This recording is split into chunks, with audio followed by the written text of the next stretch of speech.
በጋሞ ዞን ከሰሞኑ በደረሰው አደጋ 125 ያክል ዜጎች ሰለባ ሆነዋል።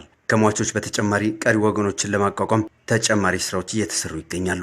የዕለት ደራሽ ምግቦችና የሕክምና ቁሳቁሶችን ማቅረብ ደግሞ የቅድሚያ ተግባር ተደርጎም እየተሰራበት ይገኛል።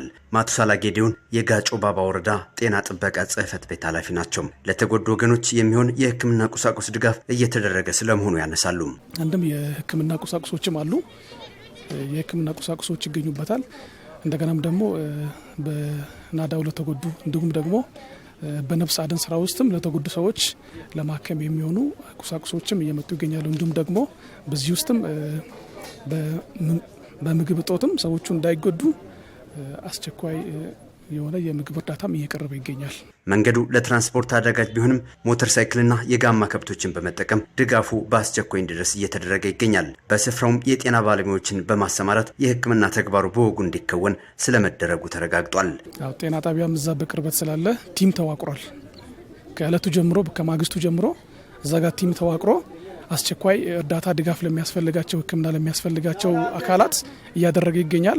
አሁንም ከወረዳም ከዞንም ከክልልም አጠቃላይ ከኢፒኤችአይም ጭምር ሰዎቹ እዛ ቦታ ተገኝተው አስፈላጊውን የሕክምና ድጋፍ እያደረጉ ይገኛሉ። የደቡብ ኢትዮጵያ ክልል አደጋ ስጋት ኮሚሽን ኮሚሽነር አቶ ወገኔ ብዙነህ በበኩላቸው የሰብአዊ ድጋፉ ተጠናክሮ መቀጠሉን ጠቁመዋል። የሚደረጉ ድጋፎችን ወደ ስፍራው የማድረሱ ተግባር በተለያዩ አማራጮች ተጠናክሮ መቀጠሉን ተናግረዋል።